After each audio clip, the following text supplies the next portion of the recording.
Я приветствую вас, дорогие друзья, уважаемые гости и подписчики моего канала. Всем большое спасибо за то, что следите за нашими прямыми эфирами и встречами с Костем Бондаренко, известным украинским историком, политологом. Константин Петрович, приветствую вас. Добрый вечер. Всем большое спасибо, что подписываетесь на Костя Бондаренко, подписывайтесь здесь. Половина смотрит без подписки, но другая-то половина подписывается. Спасибо вам за это огромное. Также за ваши лайки и за ваше участие в наших эфирах. Все как всегда, традиционно будем максимально с вами общаться. В финальной части нашей сегодняшней программы это ответы на вопросы. У Константина Петровича есть отдельная рубрика «Ответы на вопросы», поэтому заглядывайте к нему. Ну а чтобы поучаствовать, все очень просто. QR-код, который возле меня, это возможность на экран вывести, если сервис работает, да, и, собственно, на экран написать, никого не дожидаясь, вопрос. А так немножко надо подождать, и чтобы он был озвучен. В сообществе YouTube или в клубе зрителей, это такое уникальное сообщество, где люди обмениваются новостями, в общем, это в другом углу QR-код, в Telegram это сообщество. Сообщество YouTube, буквально, с анонсом встречи, как всегда, неизменное место нашего с вами общения. Ну и, в общем, там оставляют вопросы. И чат-трансляции. Но, пожалуйста, вначале не пишите, потому что улетучивается. Лучше проголосуйте в нашем сегодняшнем опросе. Он такой. Что вы считаете правильным в контексте усиливающегося беспредела на улицах Украины? Ну что нужно? В чем причина? Как бы что нужно разрулить и, в общем, как действовать, да? Причем это череда, скажем так, ТЦКшного беспредела, полиция, вот этот вот скандал, значит, ну и вообще система, кажется, вот все ждали Шатуна, как какого-то картонного Майдана, да, который, помните, вот это Шатун, нет, Шатун вот сейчас, это и весной начался, потому что люди абсолютно разуверились в государстве и их представителях, в частности в полиции. Ну и варианты ответов. Усилить полицию надо, это то, что сейчас пропихивается, разрешить там больше применять оружие, в общем, ну, короче, усилить полицейский надзор, контроль, вообще надо людей туда набрать, надо вот это вот все. Следующий вариант. Надо просто разогнать ТЦК, и тогда порядок, мир будет, спокойствие, и люди, в принципе, сориентируются, что дальше. Войну надо закончить, взять и закончить, а дальше все рассосется и с ментами, и с ТЦКшниками, это уже как бы дело приходящее. И тогда и беспредел вот этот на улицах закончится. Ну и еще один вариант — провести выборы, сменить власть. Вот где там, да, в голову надо бить сразу, в голову. Поэтому новый человек у власти, новая, скажем так, выборная власть, она вот все изменит. Как вы думаете, как бы вы ответили на этот вопрос? И я знаю, что ну, события эмоциональные происходят, причем каждый день, да, и причем вот этот авторшок на выходных расстрела в Голосеево, там этих полицейских судят, которые сбежали, потом выпускают под залог, новые подробности про дворника, новые подробности вообще в принципе, полиция, которая пытается сказать, да мы же вот они, мы нужны, смотрите, сколько мы всех задерживаем, такой бардак, а мы тут вот держим руку, вот стараемся. Что бы вы предприняли? Вот какой из этих 4 вариантов правильный, лучший? Вы знаете, они же не противоречат друг другу, эти варианты. Это первый момент. Второй момент. Война порождает, затяжная война порождает именно и определенные проблемы в обществе. Кроме того, что существует там фрустрация от не сбывшихся ожиданий от войны, не сбывшихся побед, большое разочарование в ситуации на фронтах и так далее, и так далее. Кроме того, что люди, каждый несет свои какие-то, понес трагедии, там, перенес трагедии или же драмы. У каждого, у кого погибли родные и близкие, кто остался без крова, кто, в принципе, у кого распались семьи и так далее, кто вынужден был эмигрировать. То есть у каждого своя история войны. Понятное дело, война оставляет определенный отпечаток. И если даже сегодня остановить войну, это не значит, что сразу же наступит мир, благоденствие, спокойствие. Наоборот, вот, инерция войны, отзвуки войны будут еще достаточно долго преследовать общество, будут еще долго давлеть над обществом. Будет огромное количество больных людей, будем говорить откровенно, психически больных людей, которые воевали, которые вернулись, которые, соответственно, у которых нарушена психика, Вот, но у государства попросту нет денег на то, чтобы их лечить. Будет большое количество людей, которые будут считать, что с ними поступили несправедливо на войне, после войны точнее, что им государство обязано, а государство к ним повернулось спиной, и они будут решать свои вопросы тем способом, который они будут считать правильным. То есть будут брать оружие в руки и будут добиваться этой самой справедливости. Будет большое количество людей, которые с ненавистью будут смотреть друг на друга, потому что, условно, я воевал, а ты отсиживался. Я был в Украине, а ты был за рубежом. Я всю войну проговорил на украинском, а ты на русском языке. Ты ходил не в ту церковь и прочее, прочее. И все это в совокупности ближайшие 5-10 лет будет создавать определенное нервозное поле. Говорить о том, что государство сможет эффективно защитить граждан, можно только в том случае, если у государства есть ресурс, как финансовый, так и человеческий, для того, чтобы создать серьезное силовое поле, силовую группу, скажем так, которая бы защищала общество от определенных негативных последствий войны. Вот у государства нет этих средств, у государства нет ресурсов, у государства нет авторитета, чтобы защищать своих граждан. Поэтому сейчас говорить о том, что что-то изменится, если мы дадим больше прав полиции, ну, вряд ли. Что касается выборов, вот, или там изменения ситуации через выборы, а кто сказал, что в нынешних условиях выборы что-то изменят? Когда у власти находятся наперсточники, эти же наперсточники будут руководить избирательным процессом, контролировать избирательный процесс, то где гарантии, что эти же наперсточники не останутся у власти? Я не верю в то, что выборы что-то изменят в стране. Я все больше и больше верю в то, что у нас изменения произойдут через серию неконституционных, нелегитимных действий. Иным словом, переворот. Переворотов куда? И понимаете, в чем дело? Непонятно. Я говорю, серия переворотов. Революция 1917-1921 годов в Украине – это огромная череда переворотов. Огромная череда неконституционных действий. Историки насчитывают, там, что только в Киеве, если не ошибаюсь, 14 раз менялась власть за это время, а только в 1919 году в Украине было 5 переворотов.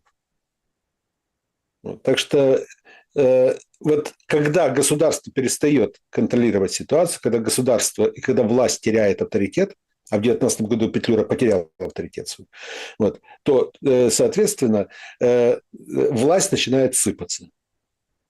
Мелкие атаманы, атаманчики и так далее начинают приходить на смену друг другу очень быстро, с калейдоскопической скоростью, до тех пор, пока действительно не появится некая сила, которая сможет навести порядок.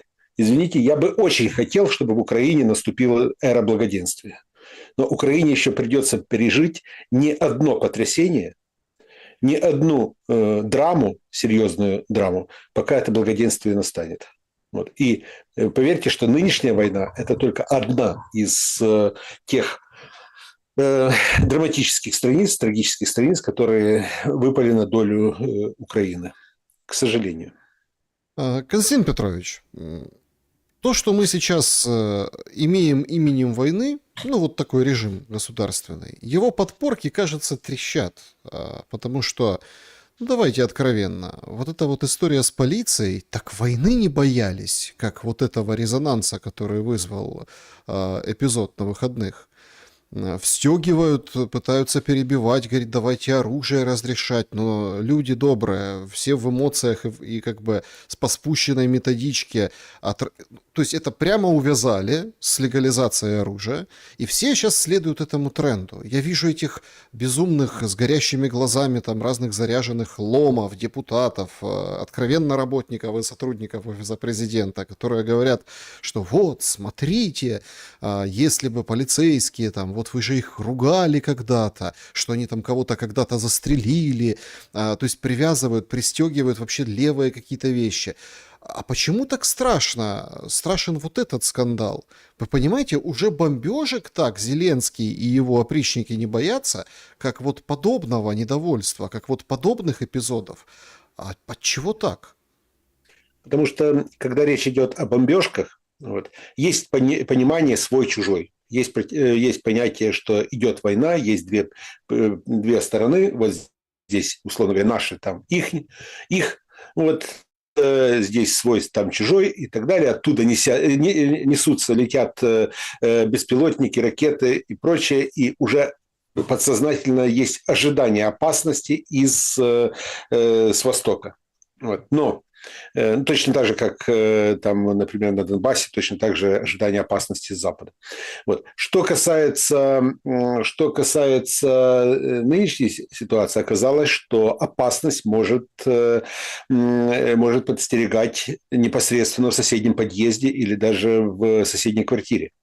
Что никто не знает, что происходит в мозгах, в голове у того или иного человека, который живет рядом с вами. Вот именно это больше всего напугало. Когда человек выходит на улицу и начинает расстреливать людей подряд, вот, никто не знает, что будет завтра. А тем более, что время от времени то где-то взрываются гранаты, кто-то кого-то застрелил, то еще что-то. Константин Петрович, в каком, значит, состоянии сейчас вот эта полиция? Как вы смотрите на произошедшее? И, ну, давайте так. Одни защищают полицейских, другие, наоборот, хулят их. Система на них точно пытается отыграться, хотя залоги внесли, поэтому дальше будут все как бы на тормозах, будут это все, скажем так, прикрывать, перемелется мука будет, забудут, и тихонечко там они выйдут, да и, собственно, если залоги так быстро на следующий день несли, как за депутатов прям, ей-богу. Вообще многие люди, которые так смотрят со стороны и не подвержены вот этой пропаганде, не сидят в этих всех новостных лентах, многие увидели какие-то шероховатости, так чуть ли как бы это не рязанский сахар, понимаете? По-разному разные общества реагируют на подобного рода инциденты. Вот. По-хорошему, в отставку должен был пойти министр внутренних дел. То есть он должен был сам написать заявление и пойти в отставку, если у него есть определенные там честь и понятие о порядочности. Вот. Он этого не сделал. Вот. Нашли стрелочников. Вот, видите, они же побежали, вот мы их сейчас будем показательно судить. Я понимаю, что там необходимо определенное расследование относительно их поведения и прочее, но сделать их крайними, сделать их виновными, а не систему, а не то, что у нас полиция, скажем, такая, это, скажем так, это так очень по-украински. Хотя на самом деле и в Европе такие же случаи бывали. Я очень хорошо помню, как в Вене, если я не ошибаюсь, это был 2020 год, разгар ковида, когда был террористический акт в Вене. Террористические акты тоже некие боевики шли по центру Вены, расстреливали людей, просто случайных прохожих. Министр внутренних дел тогда не подавал отставку. Наоборот, через полгода он стал канцлером Австрии, не Хаммер. То есть это я говорю о том, что там Клименко должен был бы уйти по-хорошему, но извините, сейчас во всем мире подобного рода процессы происходят, когда министр не берет на себя соответствующую ответственность, не хочет брать на себя соответствующую ответственность. Что касается полиции, то уязвимость ее уже неоднократно показана, продемонстрирована. Очень интересно вообще сейчас выглядит этот силовой блок. Собственно, мы вообще уже привыкли к тому, что там возвращаются известные люди, известные, и дорогие сердцу люди. Вот Ермака недавно вспоминали. Там он с Шоном Пеном, там вот это он там пиар-новости о нем, всякие разные новости. И понятно, что вот сейчас мы как бы ищем ответ на вопрос, так а кто отвечает за все происходящее? То есть, когда у нас есть какая-нибудь там, я не знаю, бабушка, которая там чего не так прокомментировала в соцсети, то к ним приходят СБУ. Если кто-то чего-то прокомментировал в сети, да, к ним приходят, просят делать опровержение. А где СБУ было в этом всем? То есть, давайте честно, этот стрелок, он, ну, вызывал проблемы. Ну, тут очень много противоречивой информации относительно этого стрелка, и в данной ситуации уже вопрос СБУ, скорее, скажем так, вопросы к СБУ они второстепенны в данной ситуации, я считаю. СБУ у нас занимается немножко другими вопросами, которые касаются политической, экономической и прочих вопросов, связанных с безопасностью, национальной безопасностью. А все-таки ситуация вокруг этого стрелка – это больше вопросов к Министерству внутренних дел, национальной полиции. Ну, понимаете, в чем дело? Тут же как бы тоже СБУшники там и ТЦКшников принимают и так далее. Но тут Да. я не просто так сказал, мы сейчас обсудим этот тоже момент по поводу резонанснейших задержаний и кто кому, скажем так, соли на хвост насыпал. Но я предлагаю, и вот с вашего, как бы, с вашего позволения, давайте немного, вот совсем чуть-чуть, послушаем, а что же случилось с Малюком?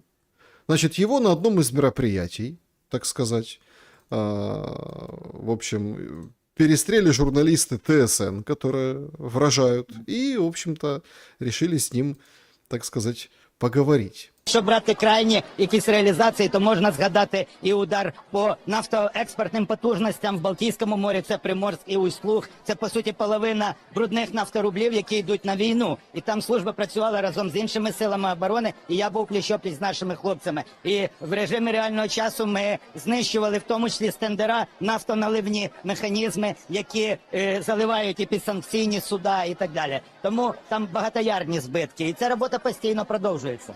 Це кількість коштів, які ворог отримує на війну. А від цього зменшується і кількість дронів на фронті, і брак коштів на заробітну платню, і дефіцит інших категорій боєприпасів, і в тому числі ускладнюється виробництво ракет і так далі. І обстріли, відповідно, звичайно, зменшуються. Тому ми маємо всі прискорювати нашу перемогу. Значит, он тут ускоряет победу. И говорит, я занимаюсь обстрелами, рассказывает в деталях, как он поражает нефтеперерабатывающие заводы, как он там вот сопряжен с этой деятельностью, всем дает ликбез о том, что это меньше их, ну, в общем, бюджет российский, в общем, шатает, уничтожает российский потенциал. Ну, выглядит как-то плохо, как-то слишком возбужденным, но как бы давно мы его не видели. Слушайте, а вообще, конечно, очень интересно. Ну, то есть, Ермак недоушел, Малюк недоушел, и все как бы бьют по России. Нет, есть серьезное поражение. В Туапсе... Все для фронта, все для победы, все же, вы понимаете. Нет, смотрите, в Туапсе, конечно, это экологическая катастрофа, да, но видите, какая вот гордость за вот эти удары. Сегодня кто-то должен был взять на себя ответственность. Вот Малюк взял. То есть они его специально, видимо, достали, понимаете, Малюка. Ну погодите, так он отставной козы, барабанщик. Ермак, да? То же самое. У нас получается, мы, и вот это показала ситуация с ментами бегущими, со всеми, у нас такая вот практика, никто не несет ответственности, никто. Если что, то там какой-нибудь экс прокомментирует. Это же абсолютный путь к развалу государства. Нет, государство разрушается, это правда. Государство действительно серьезно разрушается, и, соответственно, в этом отношении как раз вы правы. Вот, да, вы мне задавали вопрос про СБУ как раз, да. Что куда СБУ смотрела. Ну, а куда, если человек, который раньше там возглавлял Альфу, вот, теперь возглавляет службу безопасности у нас, исполняющий обязанности, я имею в виду Хмару. Вот, кто бы сейчас занимался тогда вот этой борьбой с террористом? Это первое. Некому просто. У нас СБУ сегодня контролирует контрразведчики. посмотрите на заместителей и Хмары, вот, те, кто реально руководят СБУ, это контрразведчики. СБУ нацелена у нас и заточена абсолютно на другие задачи и абсолютно на другую сферу. Если же говорить про ту ситуацию, которая вот сложилась сейчас вот с Малюком и прочими, ну, Малюк попал в поле зрения журналистов. Что-то надо было говорить. Начал говорить не в попад фактически. Что касается его, да, он сегодня не влияет на процессы внутри того ведомства, которое возглавлял несколько лет подряд. Людей Малюка зачистили сегодня с руководящих должностей. Там сегодня фактически руководит Александр Поклад. Де-факто. Именно он является. Эпоха Малюка ушла в прошлое. Возможно, Малюка куда-то где-то назначат, но не назначили. Вот. Что касается других, там, Ермака того же и прочего, Ермак, как мне говорят, вот, некоторые люди, которые там знают Ермака, говорят, что очень он расстроен сейчас. Расстроен тем, что раньше к нему было большое внимание, когда он занимал кресло высокое. Раньше его ценили, а теперь многие даже телефон не берут.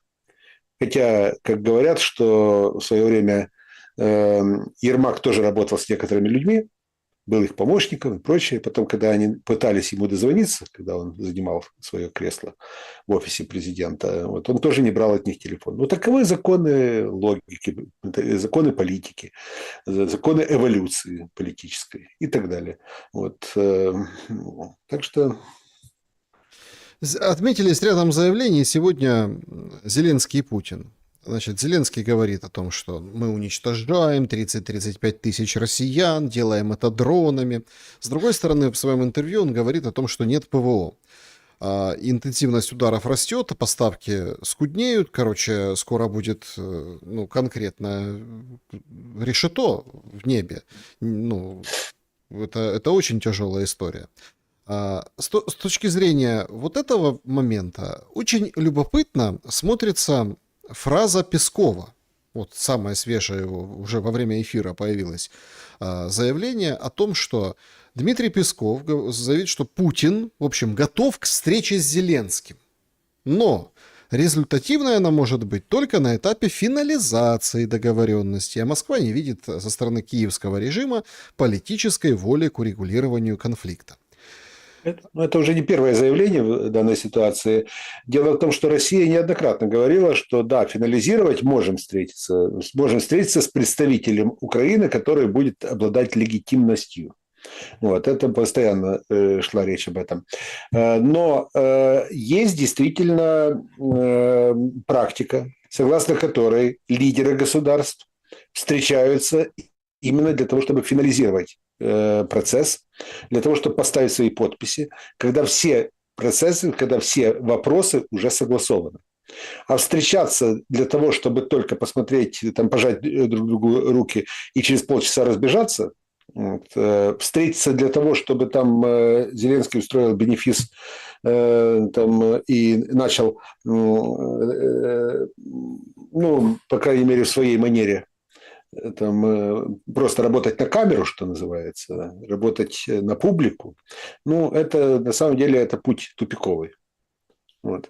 Зеленскому сейчас нужна встреча с Путиным не для того, чтобы решить вопрос, а для того, чтобы прийти, там, высказаться, там, вот, потом после этого выйти к журналистам, сказать, а вот я ему сказал одно, а это другое, а это третье, а вот его послал просто, а я ему откровенно там нахамил и так далее. Это ему надо, чтобы ему поаплодировали, чтобы сказали, какой ты крутой, вот, как нам повезло с президентом и так далее.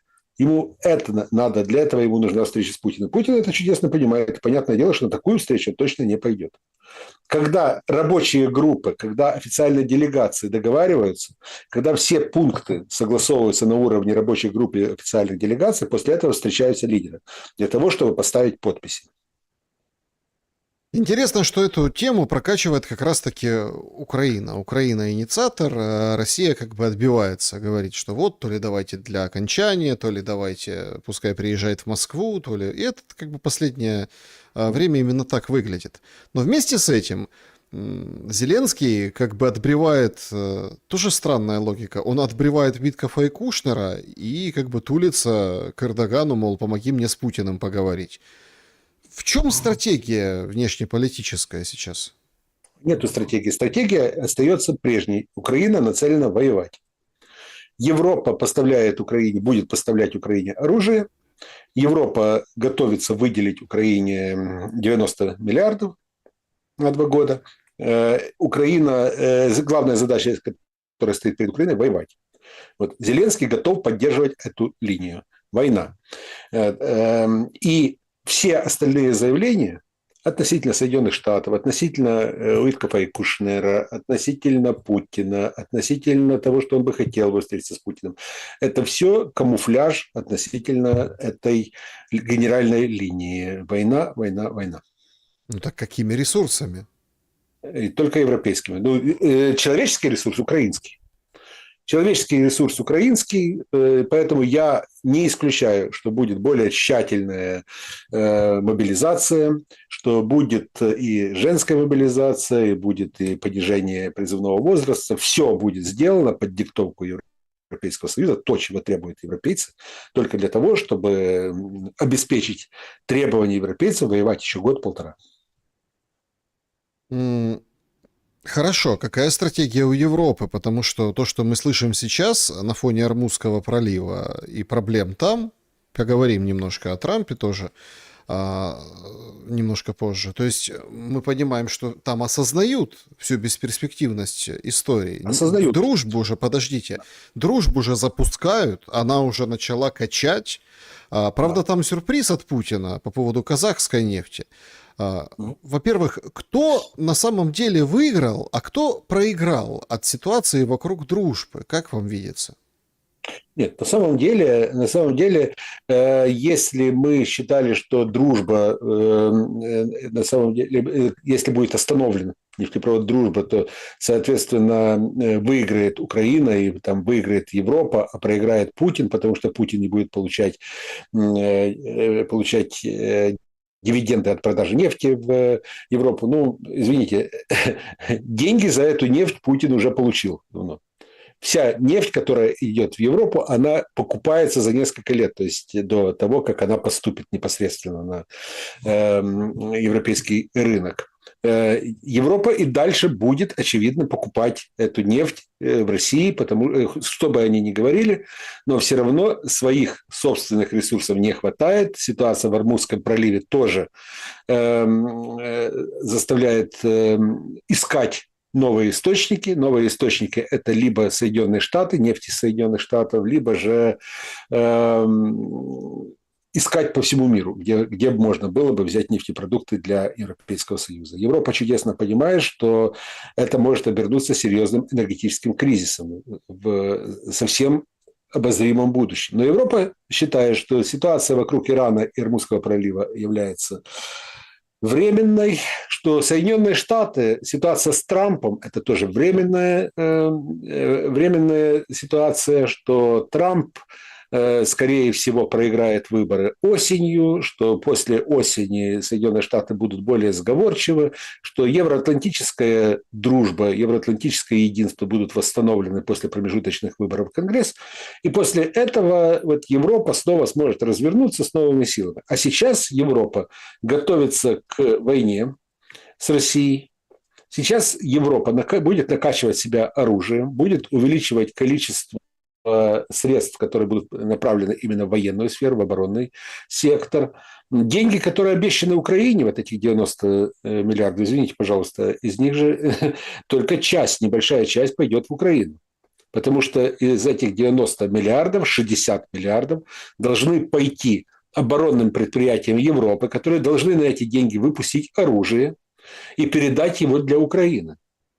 Вот в чем задумка. А 30 миллиардов должны отдать на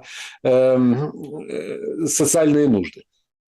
Но, правда, теперь там получается, что этих денег не хватает в Украине. В Украине будет дыра 10-15 миллиардов на социалке, потому что,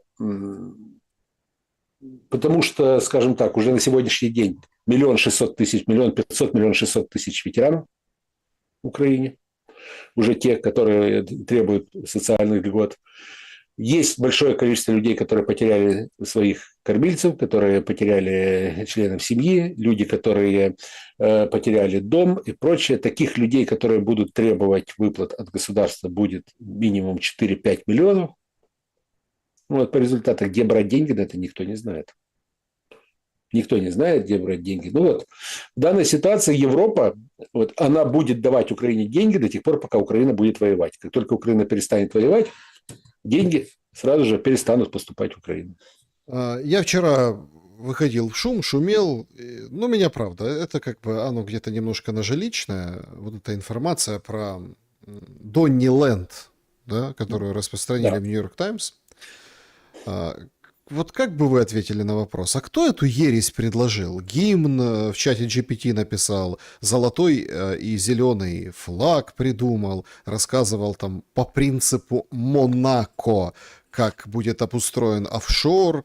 Но у меня там варианты только Арахамия, Буданов, Умеров, Кислица. Ну, да, вряд ли тоже Умеров, вряд ли Кислица. Даже не знаю, честно говоря, кто там такой креативный. Вот. Вполне возможно, что какой-то коллективный разум, вот, если его можно назвать разумом, вот, поработал в данной ситуации. И не удивлюсь, если все это происходило за каким-то праздничным столом, где они там сидели, вот, выпивали, и, вот,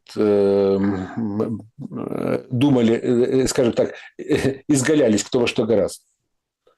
Но, Константин Петрович, отправляли же их туда все равно с надеждой. Выходит вот Головаха, это социолог из Академии наук, и говорит, 52% украинцев хотят, чтобы закончилась война вот так вот, где стоим, пожалуйста, никаких границ, ничего, давайте вот все просто закончим и все, хватит, да?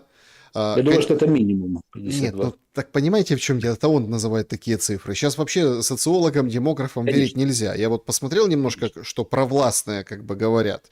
Они все прикрывают фиговым листком какой-то такой, надежды, что нас 28-30 миллионов. Да, понимаете?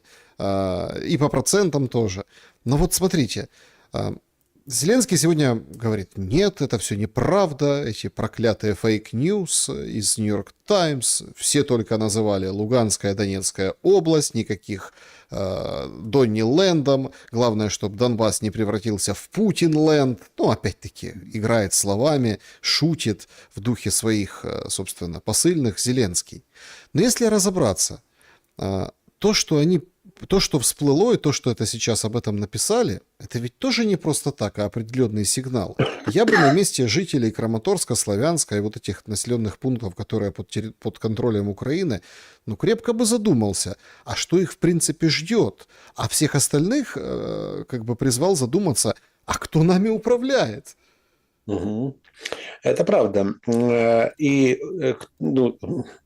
знаете, сегодня внесен законопроект в Верховную Раду, согласно которому сама постановка вопроса о том, что Украина не имеет своей субъектности, уже будет преследоваться в уголовном порядке. Это вы про украинофобию имеете в виду, да? Да, про украинофобию. Поэтому сейчас говорить о том, знаете, что у Украины нет субъектности, и за нас решают где-то там за рубежом, будет уголовно наказуемым. Да? Хоть, наверное, так оно и есть. Что касается подобного рода идей, кто-то решил, что таким образом мы, так, с одной стороны, и пошутим, как бы, побалагурим, а с другой стороны, сделаем такой реверанс перед Трампом. Покажем ему, что как мы готовы решать вопросы. Трампу должно понравиться, что его именем будет назван определенный кусок земли. В истории были такие случаи, когда именами тех или иных политиков, именами тех или иных государственных деятелей назывались определенные либо линии, либо территории и прочее. Что касается, особенно после Первой мировой войны, это использовалось очень часто, особенно на Ближнем Востоке, да и в Европе, в принципе. Что касается нынешней идеи, что извините, пожалуйста, но здесь больше пахнет именно таким балаганом, скорее, политическим, чем реальным проектом. Понимаете, в чем дело? Тут дело не в реальности проекта, а именно вот характере вот этого управления. Ведь мы, по-моему, как бы нащупали, да, где слабые места у Зеленского. Но он от них увиливает и уходит. Как бы, соответственно, с ним вот это все не ассоциируется.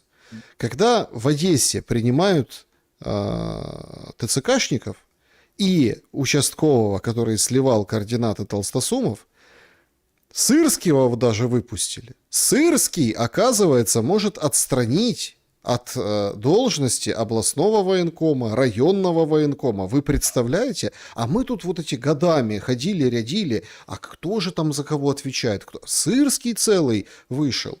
Это явно бомбануло у Зеленского. Явно они решили показывать, что они какие-то там, в общем, борются из-за людей. И Зеленский, видите, вообще не комментирует эту историю.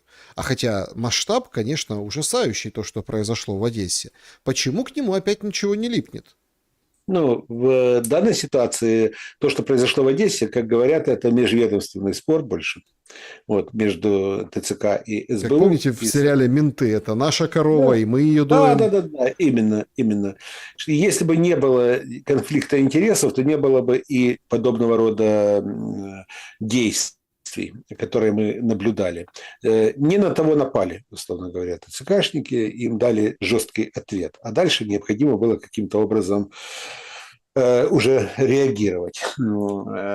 Прокол вышел, что называется. Это абсолютно не значит, что после всего этого ТЦК станут белыми, пушистыми и будут действовать совершенно по-другому. И мы это видим, и то, что сегодня в разных точках Украины ТЦК действовали точно так же, как действовали и до этого, вот, цинично, нагло, беспардонно, вот это только подтверждает данную информацию. Так что ничего не поменяется. Вообще, конечно, кажется, что наступила эра абсолютно импотентных политиков. Да. Ну, то есть никто не готов принимать какие-то решения. Сейчас все заняты, конечно, Ираном, Армузом, вроде как перемирие, непонятно, насколько продолжили. Интересное заявление делает Иран, говорит, продление перемирия и открытие пролива возможно только при снятии американской морской блокады. Значит, в общем, Трамп, убирайся, фактически говорит Иран. Трамп говорит, что в ближайшее время, там начинают говорить четверг, может быть там позже, короче, 36-72 часа, возобновятся какие-то переговоры. Но с каждым днем ты видишь, что о каких можно идти речь в переговорах при таких исходных или там вводных данных и том пути, который прошла эта война. Скажите, Зеленский так себя ведет, и вот это вот все мы имеем то, что мы имеем вообще на переговорном треке, только потому, что правда увяз Трамп сейчас в этом вопросе? Нет, не только. Зеленский, я уже говорил сегодня, я повторюсь, Зеленский считает, что переговоры закончены.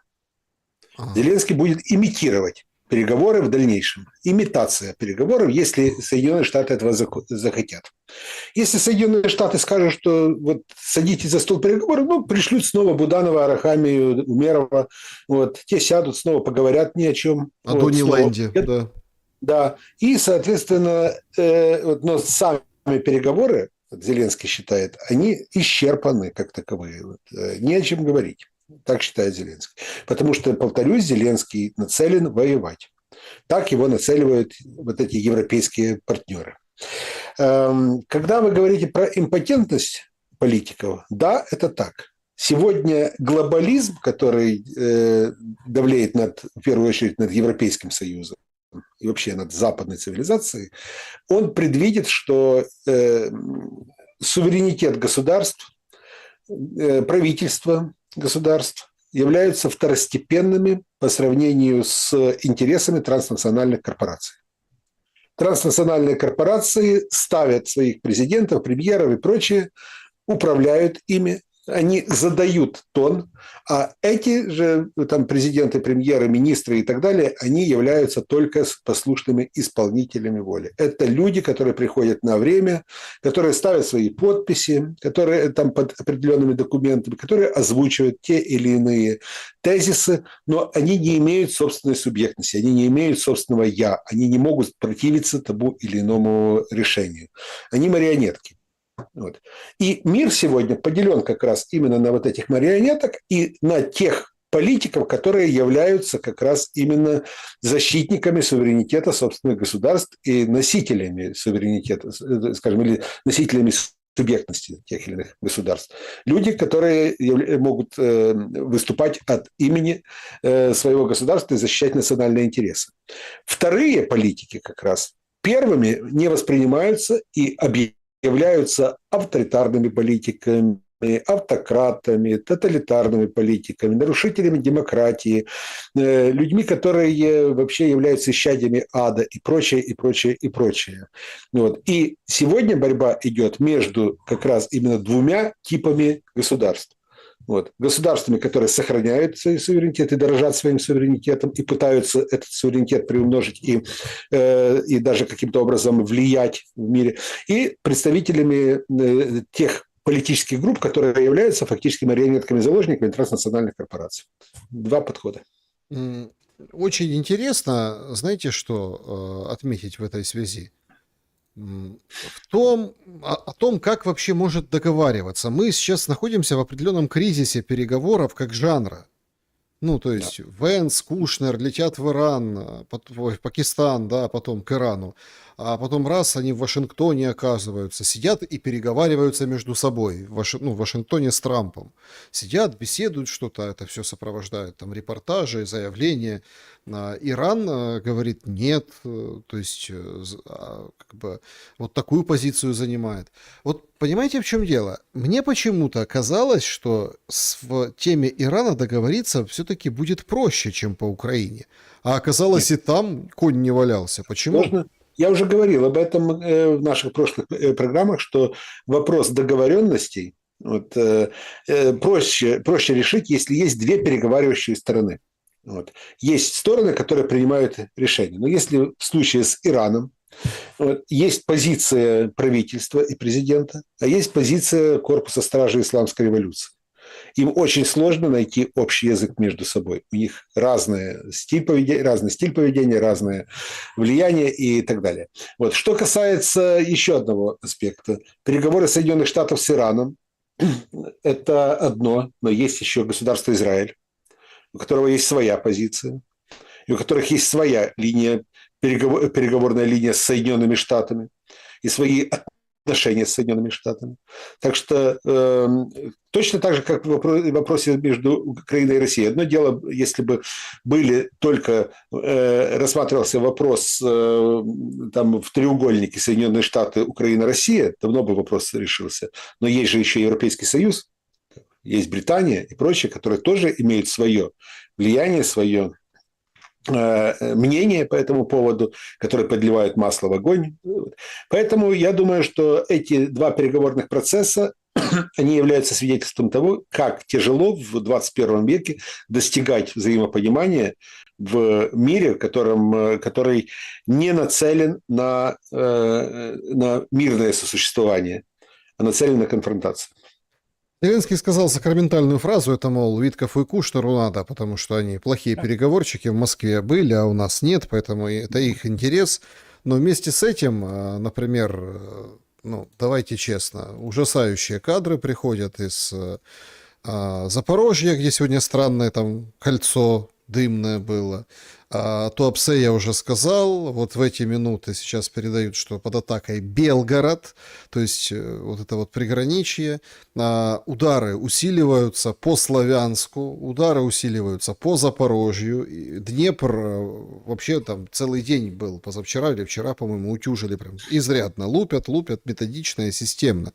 Такое ощущение, что все как бы готовятся к чему-то в военном смысле этого слова. То есть, потому что, если так сказать, это просто удары в никуда, без какого-то военного смысла, я не могу. Константин Петрович, уже понятно, какие цели и задачи ставят стороны на вот эту весенне-летнюю кампанию. Путин говорит, мы знаем, чем все закончится. А Зеленский знает?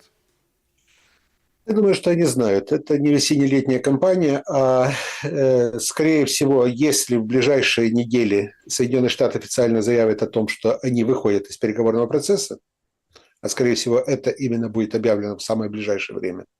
Вот, думаю, что это будет где-то в середине мая объявлено.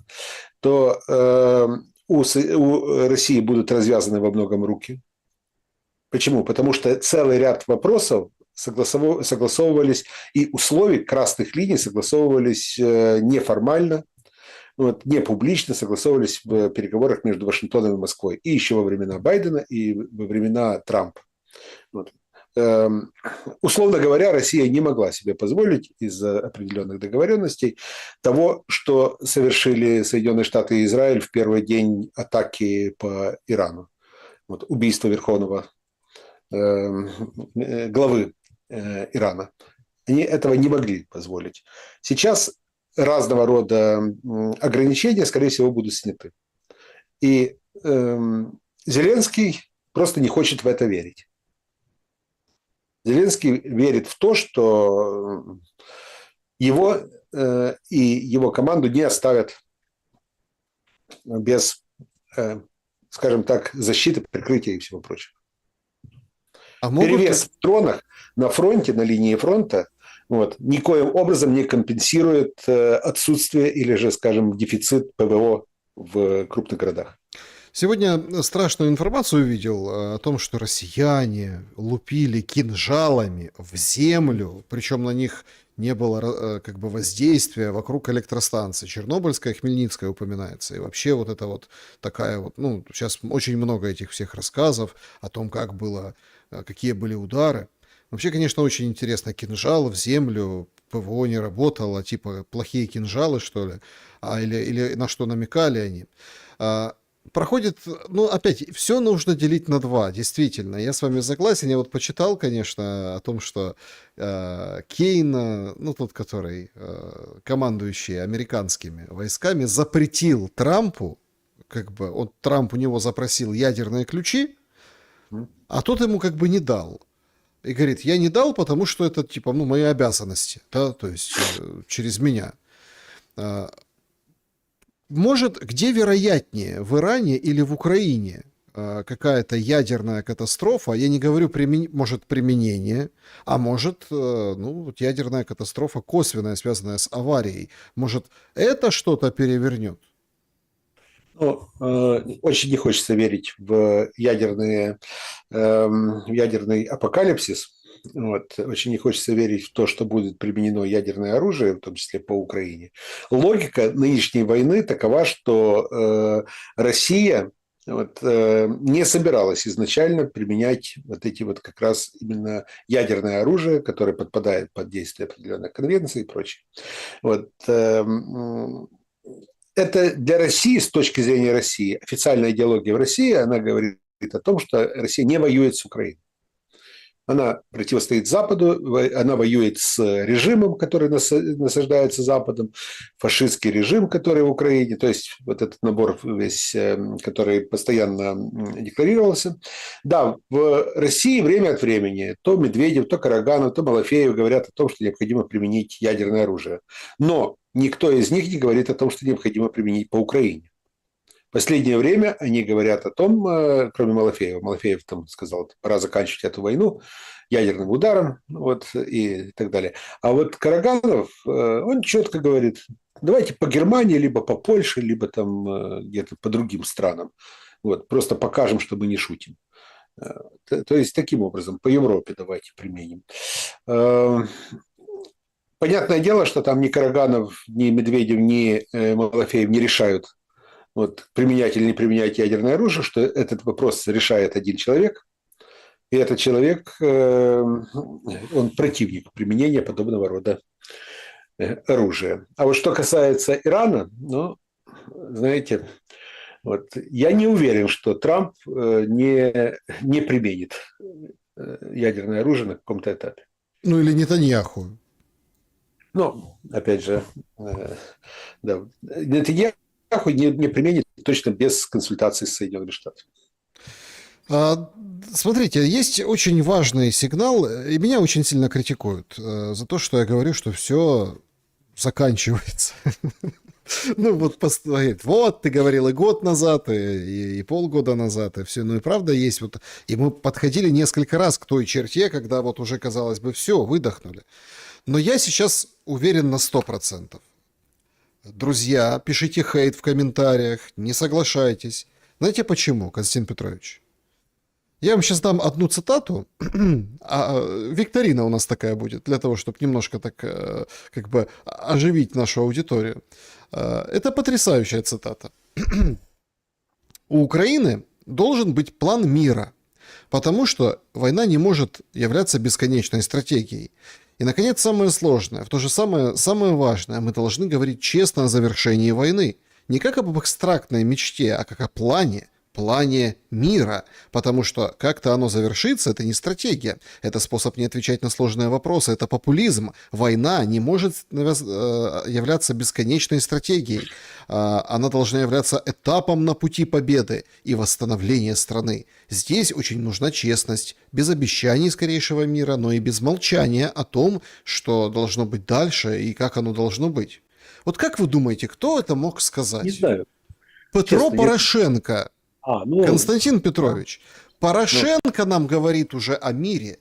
Это сигнал, что это не просто сигнал, это сигналище. да. Ну, Петр Порошенко пытается поймать определенную волну. Петр Порошенко пытается в данной ситуации, видя, что Зеленский никак не может найти общий язык с американскими политическими кругами, выступить в роли проамериканского политика. Петр Порошенко достаточно искушенный политик. Он человек, который держит руку на пульсе мировых событий. Он пытается сегодня послать определенный сигнал в Соединенные Штаты, что я свой. Я не помню, я рассказывал это или нет. Я часто ссылаюсь на мои контакты с людьми в Соединенных Штатах, которые советуют тем или иным политикам, дают советы тем или иным политикам. Они просто говорили, что, вы знаете, вот когда мы пообщались с политиками в Украине, вот с разными политиками, оказалось, что они поделились на две группы. Одни хотят воевать до последнего украинца, а другие говорят, что мы согласны на мир, но только на 3-4 года, с условием, что через 3-4 года мы снова возобновляем войну. То есть два типа политиков, говорят. Вот. Так вот, Порошенко решил показать, что он якобы является политиком третьего типа, таким себе миротворцем является. Где был Порошенко все эти годы, 4 года, почему он этого не говорил раньше, непонятно. Вот. Но в данной ситуации Петр Алексеевич решил имитировать вменяемость. Ну, это правда очень интересный поворот. Ну, может, потому что украинофобский закон в ответ на антисемитский закон, который был принят в 22-м, подписали вот сейчас, подал его Княжицкий, да, тот его как бы, соратник по партии. Ну, во фракции Порошенко там полный плюрализм. Вот, каждый имеет свое мнение. Там, Порошенко уже просто не контролирует свою фракцию, поэтому в данной ситуации это неудивительно. Нет, Николай Леонидович Княжицкий, он абсолютно искренен в своем стремлении. Я его знаю очень давно, это абсолютно органичный закон от него. Вот. Он так думает, он уверен в том, что изложено в этом законе. Это правда. Он здесь не конъюнктурно подходит к данной ситуации. Но вопрос в том, что чем это может обернуться для Украины, подобного рода закон, какой охотой на ведьм. Интересно, что как бы параллельно с этим «Украинская правда» сообщала сегодня о том, что у Порошенко все-таки удалось обойти санкции и разделить с Мариной Порошенко имущество. Может, он просто полегчало ему, легче стало? Может, ну, так я поздравляю, вот, я знаю, что это такое на самом деле, так что, поэтому в данной ситуации я могу только фактически поздравить. Ну, то есть судится Да, про санкции, а толку, ну, хоть да, имущество поделили, хоть Марина да. может что-то продать, понимаете? А на самом деле, если серьезно, то украинцы, конечно, это просто какой-то лютый стыд. Зачем Ахметову в Монако квартирка за 500 000 000 евро? О, этот вопрос задают все. Причем люди, которые даже в свое время были в команде Ахметова еще в донецкие времена, и те задаются вопросом, а зачем? Да. Да. Так что не знаю. Нет, ну Не да, знаю. Ну, просто, не, просто человек, ну, показывает, что он может на самом деле. Понятное дело, что это же он не какие-то там левые деньги, что он там государственный чиновник какой-то, который там получает небольшую зарплату, и тут вдруг покупает какое-то там супердорогое жилье. Что Ахметов, конечно же, там декларирует постоянно, там платит налоги, там дает деньги на ВСУ и прочее, прочее, прочее. И вот он считает, что вот если у него есть там определенное количество денег, то, соответственно, он может за эту сумму купить квартиру. Но вопрос, а зачем быть настолько откровенным в такое сложное время? ну и главный-то вопрос, как на нас посмотрят в мире?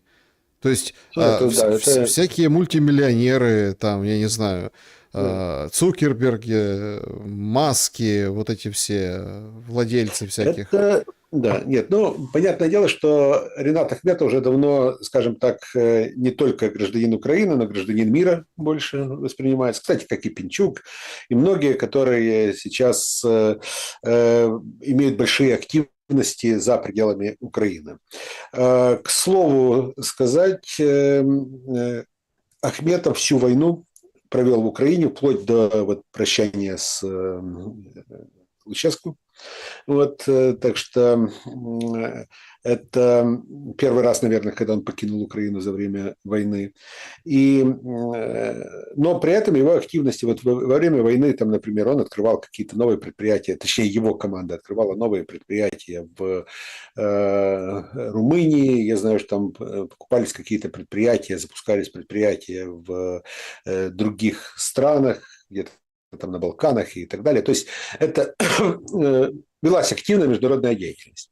Это все было. Но, извините, сам факт, когда говорят, что вот 500 000 000 за квартиру в Монако, ну, сразу же он начинает обрастать целым рядом вопросов.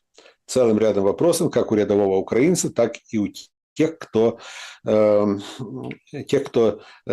сейчас ответственны за выделение средств для Украины.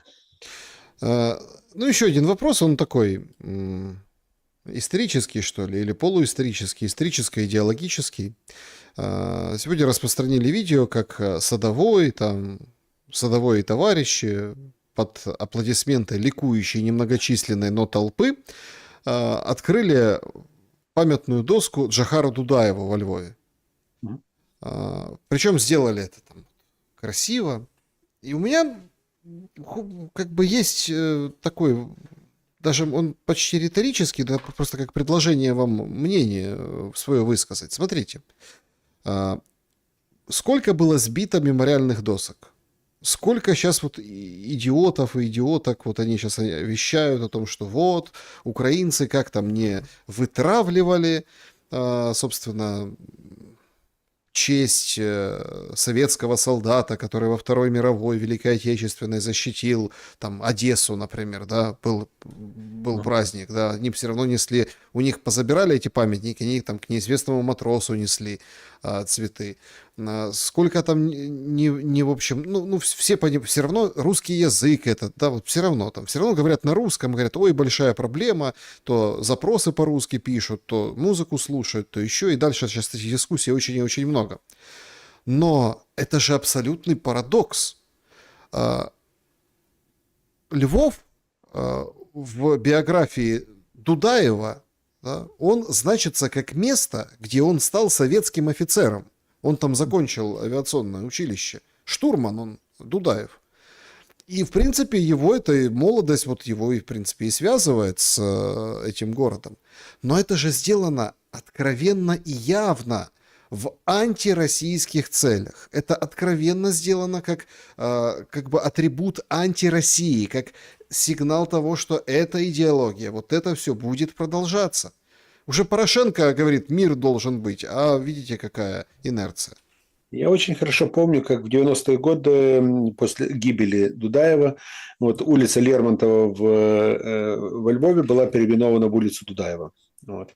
Это было первое переименование, это было первое название улицы в честь Дудаева. Вот. И тоже тогда же это название присваивалось в пику России. В данной ситуации это тоже элемент вот именно этой политики антироссии, которая сегодня доминирует в Украине. Да, действительно, это никто и не скрывает, что многие шаги, многие вопросы рассматриваются именно в контексте концепции антироссии.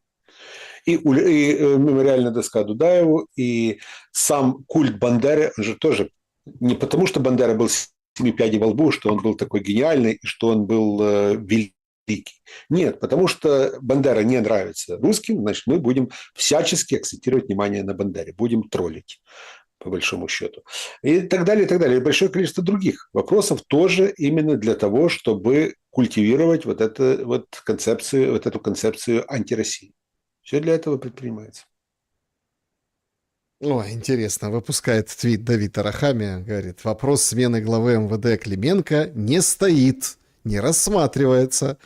После теракта в Киеве руководство патрульной полиции ушло в отставку, виновные предстали перед судом, а МВД оперативно отреагировало на ситуацию, внутренние процедуры.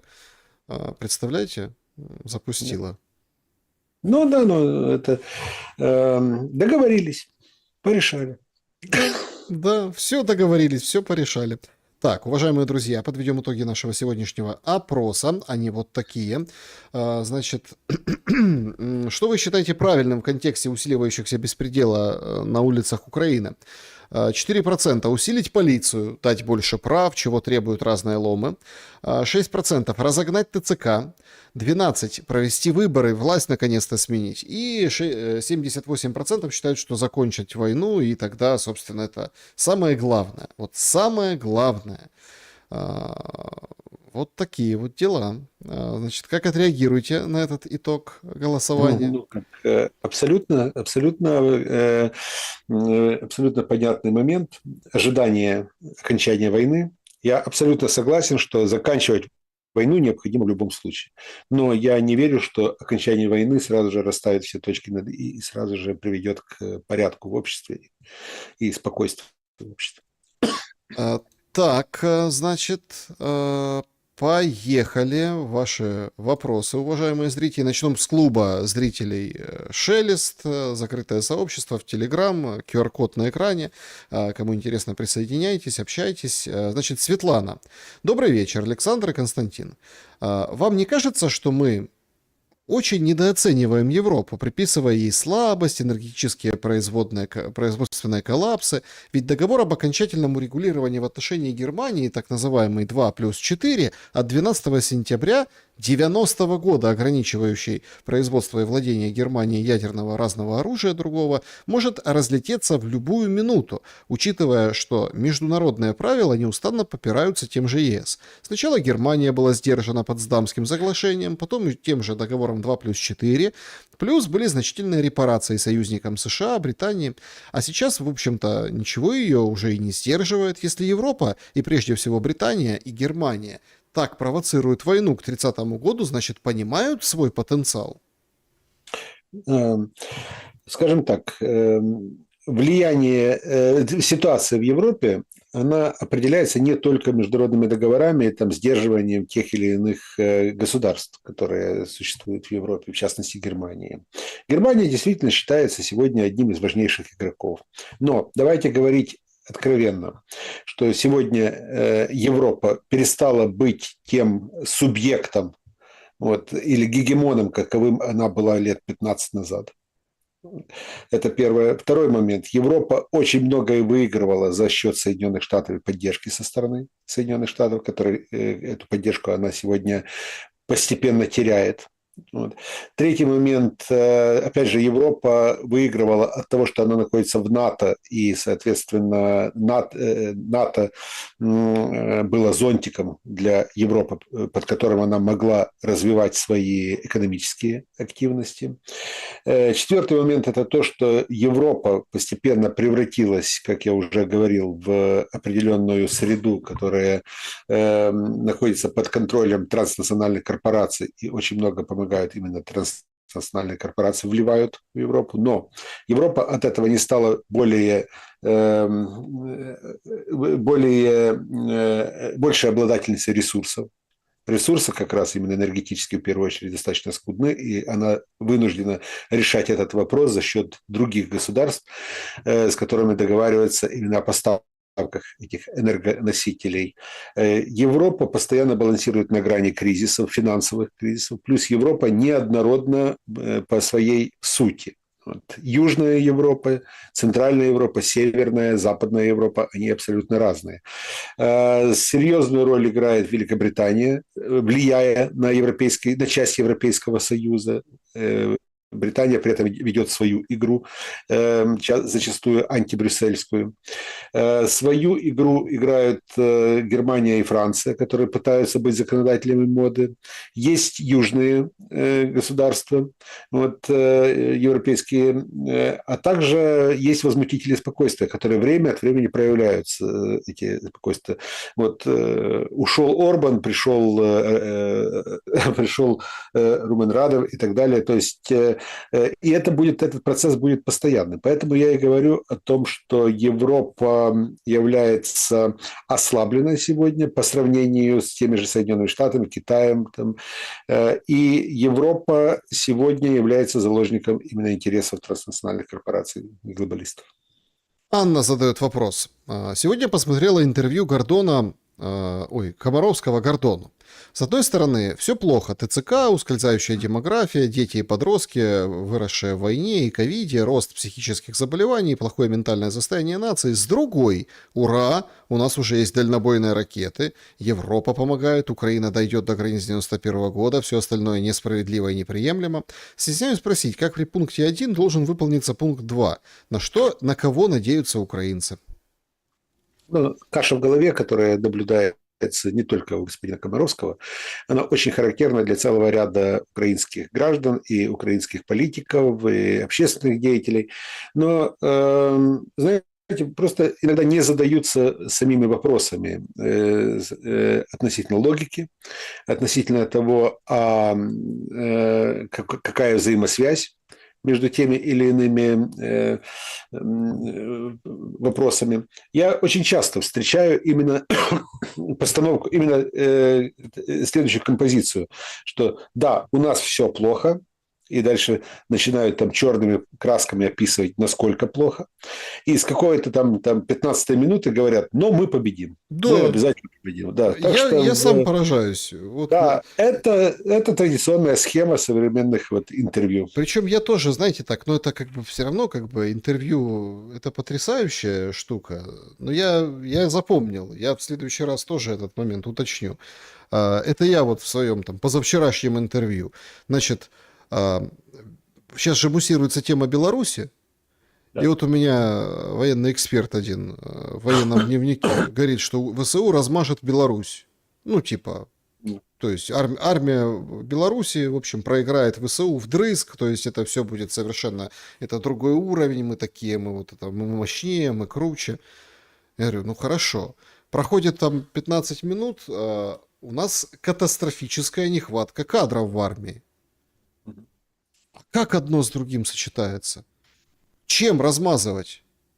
Вареньем белорусскую армию? У нас же сейчас огромное количество оружия собственного производства, поэтому у нас еще такое секретное оружие есть, которое, это же пишут сейчас уже много, что многие даже не догадываются, какое у нас есть оружие. Да. Сообщество YouTube, друзья, значит, вот такие вопросы. Как вы думаете, Украину ждет переучреждение, частичное поглощение, полная ликвидация или все останется как есть с этими уродами во власти? Все точно уже не останется как есть, потому что уже Украина потеряла часть территорий, и я не вижу пока что механизма получения этих территорий обратно. Переучреждение, для этого необходимо принятие новой конституции. Вот, и таким образом переучреждается там, поглощение. Ну, часть территории, очевидно, уже поглощены. Дай бог, чтобы было понимание того, что чем дальше затягивается война, тем больше территорий будет поглощено. Отлично. Следующий вопрос. Вопрос Константину. Когда он вступал в конце 80-х в РУХ, он думал, что их коричнево-рубашечное движение приведет к войне? РУХ в 1989 году не был никаким коричнево-рубашечным. Вот, я очень хорошо помню эти времена. Тогда никто даже не думал о каких-то коричнево-рубашечных. И когда речь шла о большем суверенитете страны, Иван Драч, который возглавлял Народный Рух, тогда он же выступил с известной фразой, с известным тезисом о том, что мы должны построить такую страну, в которой бы евреи жили лучше, чем в Израиле, а русские жили лучше, чем в России. Сейчас это, конечно, очень смешно звучит. Да, конечно, это очень смешно звучит, но тогда же было главное не рассориться с Россией, главное никаких, скажем так, антироссийских заявлений. Если кто-то что-то делал, делал подобное заявление, его же сразу объявляли провокатором. Вот. Это было романтическое время. Действительно романтические времена. Мне было тогда 20 лет, я только вернулся из армии, был таким радикально настроенным. Я понимаю, когда я смотрю на те события, я понимаю, как мало я тогда знал, и как как много было эмоций, как мало знаний. Вот. Но это, знаете, кто в юности не был радикалом, скажите? Это точно. Так, значит, вот такой вопрос для вас поступает от Мирослава. Согласны ли вы с лозунгом «Земля евреям, ресурсы США России, а слава Украине»? Читал несколько раз, попадался мне такой лозунг. Я вообще не люблю мыслить лозунгами, и вообще я противник разного рода лозунгов, в частности и этого. Константин, а было в истории войн, чтобы сначала прекратили огонь, потом перешли к переговорам о мире? Если да, то чем оно закончилось? Ой, надо вспомнить, было ли такое. Но просто было очень много случаев, когда была усталость от войн. Но и для того, чтобы прекратить стрелять и начать переговоры, вот, для этого необходимо, чтобы было определенное доверие друг к другу и доверие к честному слову, которое дают те переговорные стороны, вот, что они не нарушат те или иные принципы, что они не используют перемирие для того, чтобы потянуть свежие резервы и начать все с новой силой. Уже давным-давно никто не верит в честное слово, минимум лет 100. Вот. Последний случай, когда действительно верили в честное слово в политике, я помню, это было в 1921 году, когда умер Кропоткин.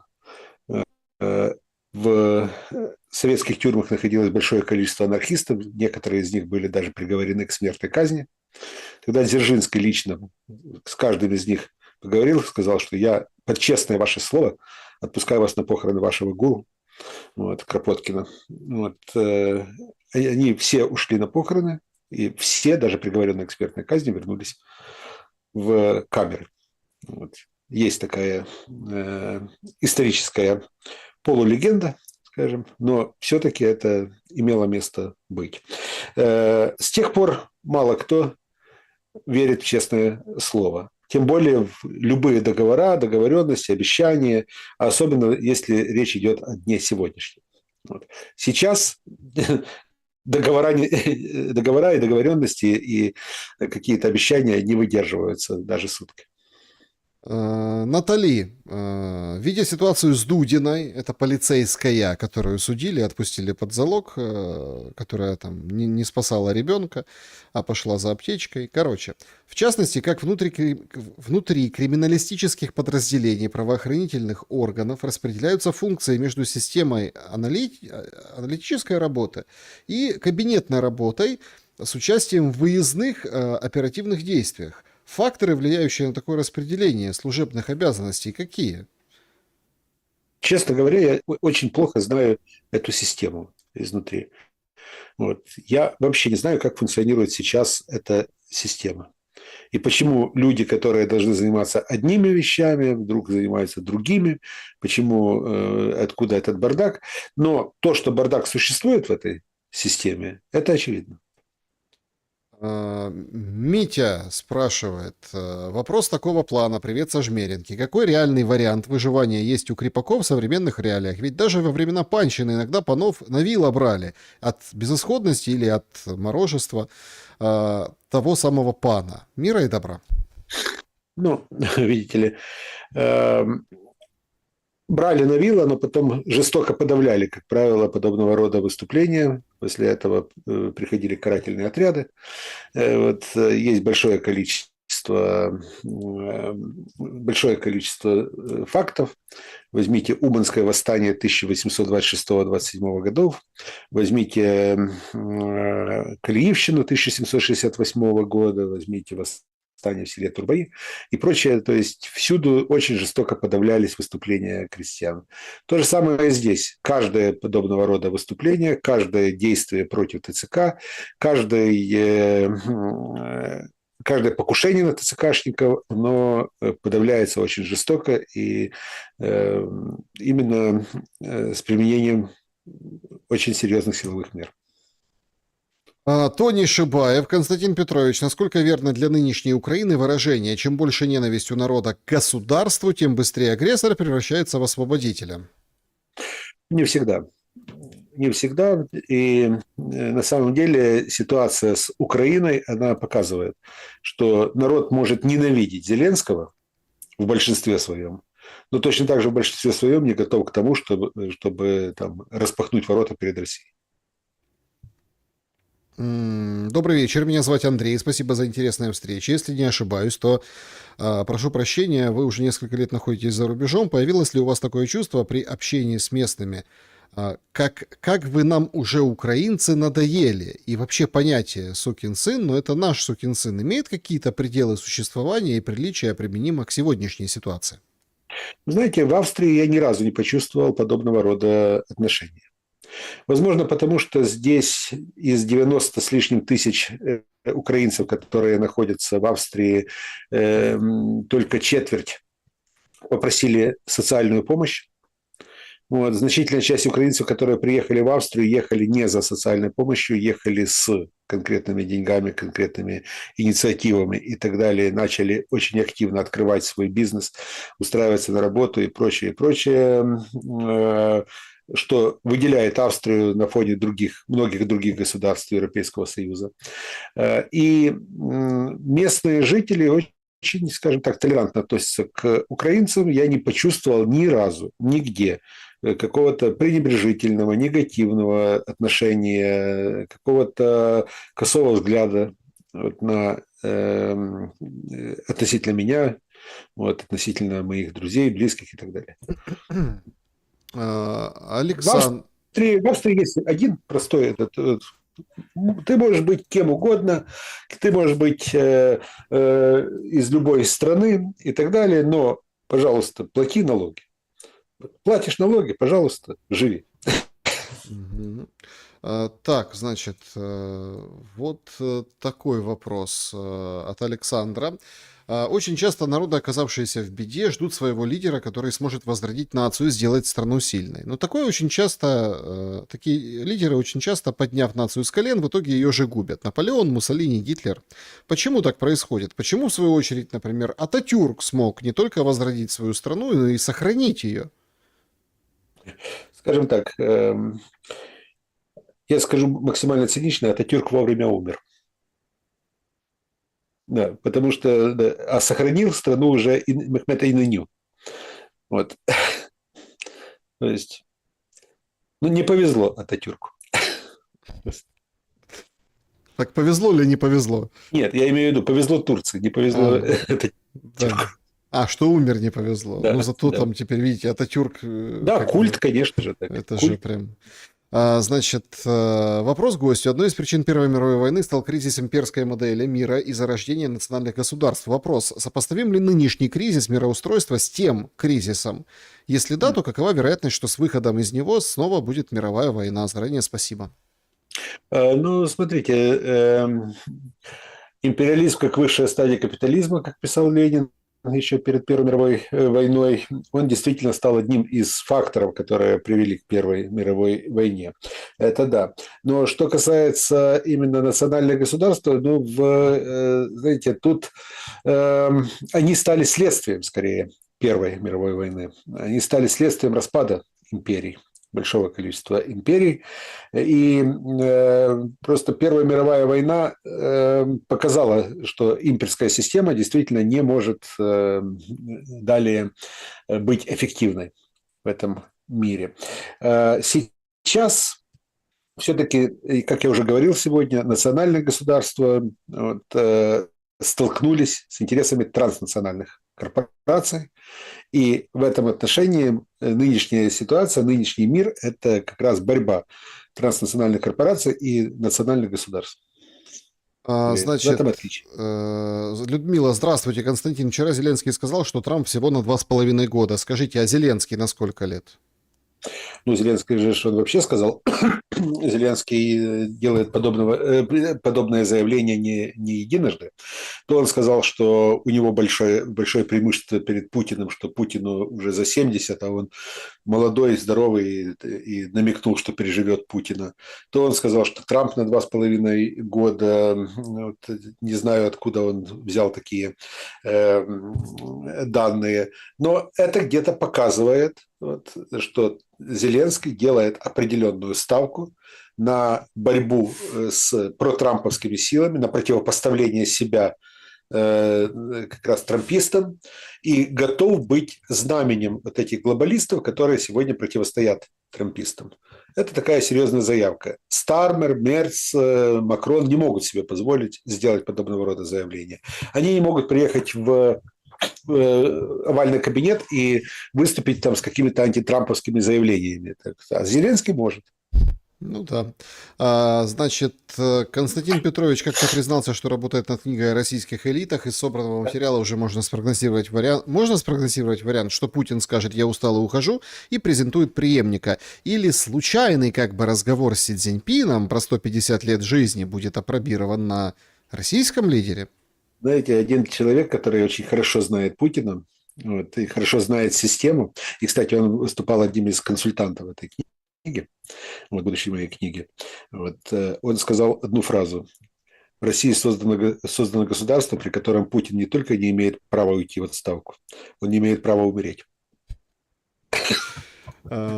Так, Боня, это спонтанно или проект? Вполне возможно, что в Думе появится своя версия Тимошенко. Уж как-то удачно все получилось. Подняла насущные злободневные вопросы. Кремль услышал, Соловьев еще больше ее пропиарил. В ответ Боня и ролик смонтировала, манифест в защиту женщин. Или рано звезда вспыхнула, до сентября выгорит, а российское общество уже деградировало до уровня Бони, депутата. Мне кажется, что через месяц, когда будут говорить про Боню, будут спрашивать, а кто это? Вот, мне почему-то так кажется. Хотя сейчас я слышал разные, даже такие фантастические версии, что это вот Алексей Громов, заместитель главы администрации президента Российской Федерации, вот, передает таким образом привет Сергею Кириенко, другому заместителю, вот таким образом. Вот это же он специально, потому что под Кириенко там находится управление мониторинга, а Громов руководит там фактически управляет всей медиа-империей там российской, вот всеми медиа. И таким образом он пытается донести до Путина, что ему не всю информацию подает управление мониторинга, и таким образом подставляет Кириенко. Абсолютно я считаю чушь, и абсолютно я считаю, что сейчас очень многие пытаются найти некие обоснования рядовому факту.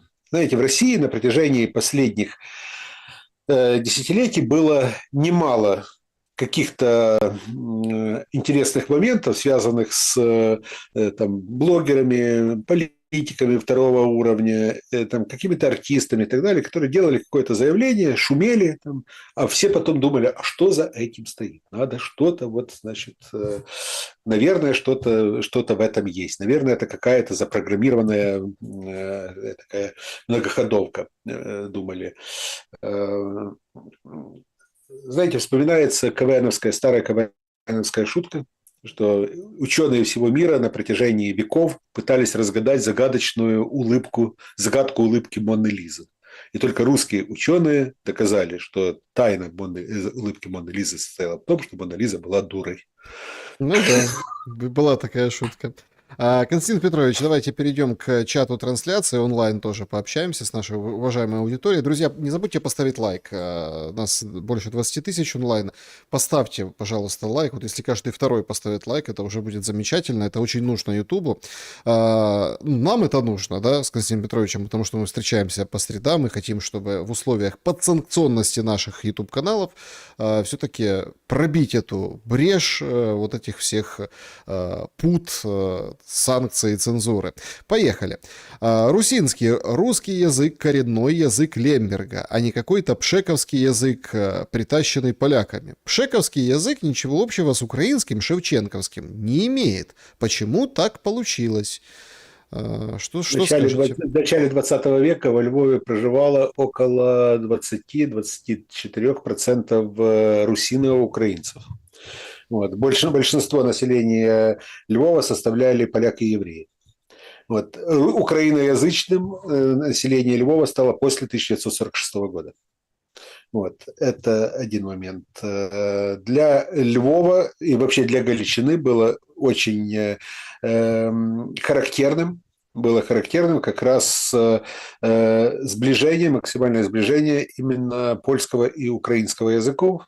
Вот, поскольку языки жили в одних и тех же селах, в одних и тех же городах, украинцы, поляки, было очень много смешанных семей, было очень много контактов, и, соответственно, многие польские слова проникали в украинский, до 20 века называли русинский язык, и взаимное проникновение тоже было обратное. Так что это диалект, который является украинским диалектом украинского языка. За основу украинского языка всегда брали Киево-Полтавский или Полтавско-Киевский диалект. Это была основа, но сегодня от этого отказываются именно в пользу западноукраинских традиционных говоров. Константин, сейчас война СБУ, ТЦК видимая, потом будет националисты спецслужбы, затем тыловики, фронтовики, победитель, новая власть. Чехарда смены власти, как и вы сказали, а Зеленский уцелеет. А Зеленский специально сейчас провоцирует разного рода конфликтные ситуации вокруг себя. Вот. Он создает конфликтные поля. Буданов против Поклада, там, условно говоря, пинчукисты там, против определенных там, сил, которые ассоциируются еще с Ермаком и так далее, и так далее. То есть каждому дает свой сегмент, вот, и считает, что таким образом он сможет удержать баланс в политике. Вот такой вопрос еще. Подскажите, пожалуйста, прям очень интересно ваше мнение о судьбе Одессы. Судьбе Одессы? Я честно не знаю, что будет с Одессой. Очень хотелось бы, чтобы этот город процветал, чтобы этот город развивался.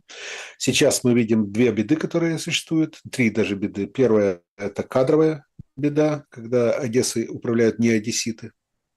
Вот, вторая – это засилие так называемых общественных деятелей, которые туда пришли и фактически пытаются ломать через колено и пытаются насаживать новые порядки. Вот. И третье – это постоянные обстрелы, которым подвергается Одесса. Три этих момента, они приводят именно к катастрофическим последствиям. Есть еще четвертый – это Одессу покинуло большое количество одесситов. Вот. Покинуло большое количество одесситов, но народа меньше не стало. Это да, это точно. Так, значит, что вы пишете, уважаемые? Бонни дали текст написать, кто за ними стоит, ну, понятно. Здравствуйте. А если бы на месте руководства Российской Федерации был бы Зеленский со своей бандой, то он бы уже давно выиграл войну. Русские сентиментальные или не знают, народ сентиментальный или не знают, что сами хотят. Спасибо за работу. Ну, вы знаете, я думаю, что если бы во главе России стоял Зеленский, стал в 2019, например, году, Зеленский выигрывает выборы не в Украине, а в России, то до 2022 года, до начала войны между Россией и Украиной, России уже бы не было. Андрей, вопрос. На фронте практически тупик? Фактически да, сейчас. Но вопрос, как долго он продлится и какие будут предприняты действия для того, чтобы этот тупик, с одной стороны и с другой стороны, чтобы этот тупик каким-то образом ликвидировать. Александр, что ждет Украину, если Мишустин станет президентом России? Мишустин человек прагматичный, человек практический. Вопрос, какой будет команда Мишустина, какой будет политика Мишустина. Сейчас сказать что-то о внешнеполитическом векторе Мишустина, я думаю, что он мало изменится. Я думаю, что вряд ли Мишустин поменяет вектор внешней политики России. На сегодняшний день Мишустин устраивает практически всех тем, что он является аполитичным, таким технократичным не премьер-министром, главой правительства Российской Федерации. Роксана, здравствуйте, Саша, Константин Петрович. Друзья из Голландии говорят, что голландцы недовольны политикой ЕС и хотят выхода из Союза, так как им надоело всех кормить. Ну, так они цитируют. Есть ли такие мысли среди австрийцев? Ну, вы знаете, на самом деле для того, чтобы делать такие обобщения, необходимо иметь данные либо социологических опросов, либо же последних выборов. Вот, когда к власти в той или иной стране приходит ирредентистская политическая сила, которая выступает за выход из состава Евросоюза, когда она имеет четкие установки для этого, тогда можно говорить о том, что большинство действительно настроено на подобного рода шаги. То, что в голландском обществе, в Нидерландах существуют такие тенденции, они есть, но вопрос, насколько они доминируют в обществе. В Австрии тоже есть такие тенденции. То, что в позапрошлом году австрийская партия свободы получила формальное большинство, но не смогла при этом сформировать правительство, это уже показатель. Вот, да, есть евроскептики, которые говорят о том, что было бы хорошо, если бы Австрия вышла из Евросоюза. Вот. Но параллельно есть, например, такая политическая сила, как НЕОС, либералы, вот, которая говорит о том, что Австрия не только должна оставаться в Евросоюзе, но должна вступить в НАТО, например. Поэтому сегодня каких-то серьезных тенденций, которые бы говорили бы о том, что Австрия вот, действительно вот в ближайшее время может появиться риск выхода из Евросоюза, вообще даже не рассматривается. Руслан, через 2 года Константин напишет новую книгу про Зеленского с названием «Британская шестерка».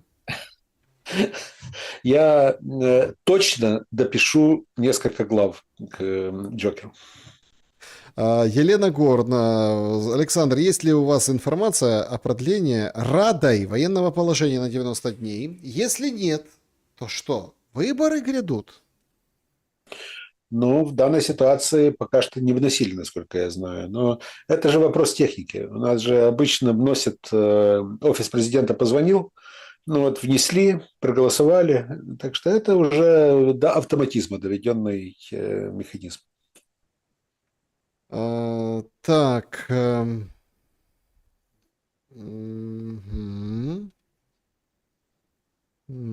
Здравствуйте. Про Одессу слышали прогнозы. Что с Харьковом, по вашему мнению? Спасибо. Точно та же ситуация с Харьковом. Харьков ближе к линии фронта, Харьков ближе к границе с Российской Федерацией. Вот Харьков тоже подвергается постоянным обстрелам. Что же касается будущего Харькова, пока что Россия ни разу не заявила о том, что она претендует на Харьков, несмотря на то, что Харьков рядом. А относительно того, что Одесса является русским городом, это говорили уже многие российские политики, в том числе Путин. Валерий, возможен ли вариант, что Зеленский сбежит в Россию? Да. Сразу вспоминается Алексей Толстой, князь Курбский от царского гнева бежал, с ним Васька Шибанов Стремянный, да, так, и там, так что там, как там литовцы ходили вокруг шатра князя Курбского, и ходят их головы кругом, князь Курбский нам сделался другом. Вот, в данной ситуации я не думаю, что реалии Ливонской войны 16 века применимы к 21-му. Вряд ли Зеленский будет направлять свои стопы в сторону России. Но, возможно, для него, вот там говорил наш зритель о том, что он сбежит, но, возможно, для него это очень хороший выход. Но, скорее всего, именно в сторону Запада, а не в сторону России. Вопрос, Константин, почему у наших двух народов высохли мозги? Неужели нельзя понять, что это гражданская война? Ой, это беда, это большая трагедия, которую, очевидно, историки еще будут пытаться осознать до конца. Понятное дело, что эта трагедия не началась в феврале 22 года. Понятное дело, что она не началась даже в 2014 году. А вот именно все механизмы, как эта война начиналась, как к этой войне нас подводили, это еще предстоит очень серьезно разобрать. Это точно. Так, значит, Александр, будет ли шум? 22 тысячи слушают вас. Спасибо большое, друзья. Лайки поставьте, пожалуйста. Шум будет в пятницу, скорее всего. Спасибо большое за то, что смотрите и шумите. Мы шумим вместе. Тут другое, Константин Петрович. Ой, пишут. Ленин родился в апреле, когда расцветала земля, когда позабыты метели, и в рощах цветут тополя. Птицы над школой летают, в воздухе пахнет дождем, о Ленине дети читают, поют они песни о нем. Ленин был добрым и смелым, учил не бояться труда, и самое малое дело по-честному делал всегда. Дышит весна золотая за школьным огромным окном, о Ленине дети читают, поют они песни о нем. Константин Петрович, с днем рождения Ленина вас, пишет пользователь. Спасибо. 22 февраля. Многие помнят, конечно же, что в советские времена этот день знали все, потому что в этот день организовывали ленинские коммунистические субботники обычно, вот, и так далее. Вот, красный день, ну, не совсем красный, не было выходного дня в этот день, но при этом все знали, когда родился Ленин. Вот. Один мой знакомый преподаватель истории рассказывал, как, говорит, один заочник пришел ему сдавать некий экзамен, говорит, не знает ничего, говорит, но я решил его вытянуть и, говорю, задаю вопрос, который знали все в Советском Союзе. Назовите даты жизни Владимира Ильича Ленина. Вот. Ну, все знали, что 1870-1924. А этот начинает так вспоминать и говорит, 1807. Говорит, мне стало смешно. Вот, я говорю, вот вы знаете, что в 1812 году Наполеон напал на Россию. А куда эвакуировали маленького 5-летнего Володю Ульянова? Говорит. Вот. Тот так посмотрел, говорит, вы меня не поймаете, говорит, на этом. Говорит, Наполеон до Симбирска не дошел. Говорит, так что... Это точно, да. Друзья, всем большое спасибо за сегодняшний разговор, за сегодняшнюю среду. По средам встречаемся с Костем Бондаренко. Переходите к Константину Петровичу в Телеграм, следите за новыми курсами, обновлениями, постами, как купить Джокер. Вообще следите за Костем Петровичем. Ну и приходите в следующую среду. Константин Петрович, спасибо большое за время и мысли. Спасибо большое и до новых встреч. Берегите себя, друзья. Всем